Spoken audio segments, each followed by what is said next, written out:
Das Muttertagsversli passt jetzt für ganz Kleine.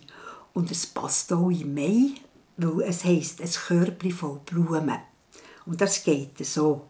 Ein Körbli voll Blumen, ein Geschenkli ganz klein, ein Herzli voll Glückwünsche. Das habe ich für dich. Es ist also ein kleines, wo Mami ein Blumenherzli schenkt. Ich erzähle es noch einmal. Ein Körbli voll Blumen, ein Geschenkli ganz klein, ein Herz voller Glückwünsche, das habe ich für dich.